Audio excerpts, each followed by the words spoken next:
Assalamualaikum warahmatullahi wabarakatuh.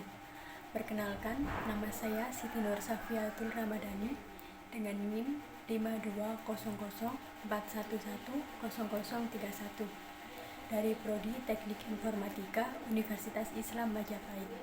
Di sini saya akan membahas materi tentang kata ganti. Di sini saya akan menjelaskan materi tentang kata ganti. Pengertian kata ganti. Kata ganti adalah kata yang dipakai untuk mengacu kepada kata benda lain.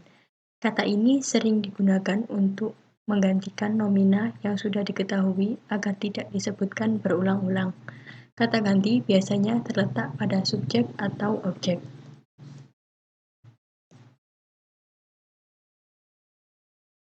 Jenis-jenis kata ganti. Yang pertama, kata ganti persona. Kata ganti persona dibagi menjadi dua, yaitu kata ganti persona tunggal dan kata ganti persona jamak. Kata ganti persona tunggal yang pertama, saya, aku. Kedua, kamu, Anda, engkau. Ketiga, dia, ia, beliau. Kata ganti persona jamak. Kata ganti persona jamak yang pertama, kami, kita. Kedua, kalian. Dan ketiga, mereka.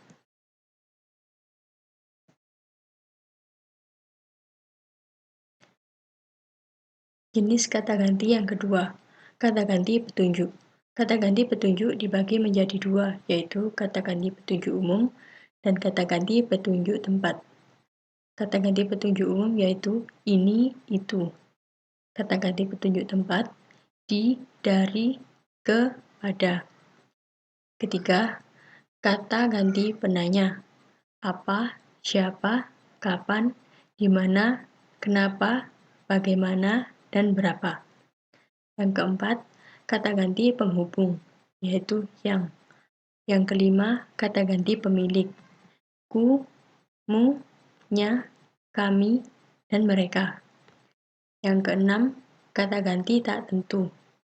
Para, seseorang, barang siapa, sesuatu, dan masing-masing.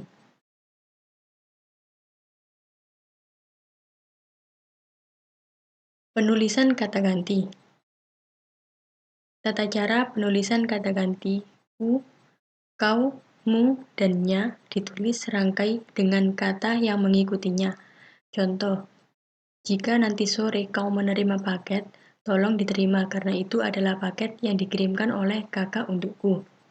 Yang kedua, ternyata penyebab kebocoran itu karena tersumbatnya saluran air yang berakibat kepada meluapnya air ke dalam rumahnya. Yang ketiga, sudah beberapa hari ia tidak masuk sekolah. Lalu kapan kita akan pergi menjenguknya? Yang keempat, semua buku-buku yang ada di ruangan ini adalah bukuku, bukumu, buku kita semua. Yang kelima, bisakah kau antarkan barang-barang ini ke rumah Ibu Novi? Yang keenam, bukan hanya uangku dan uangmu. Semua orang di dalam ruangan ini kehilangan uangnya. Tata cara penulisan yang kedua.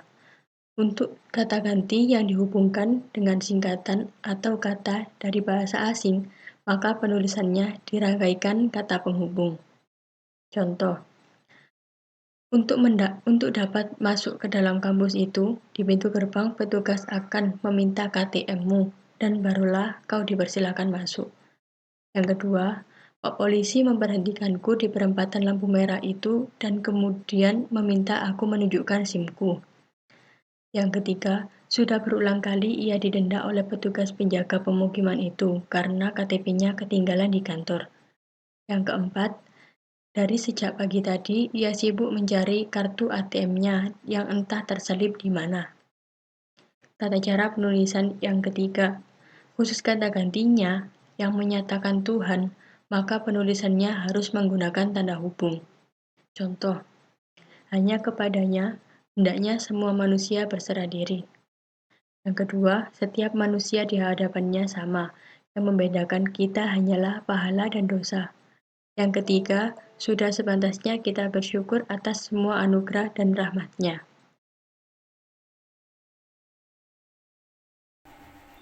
Sekian dari saya, bila ada salah kata atau materi, saya mohon maaf.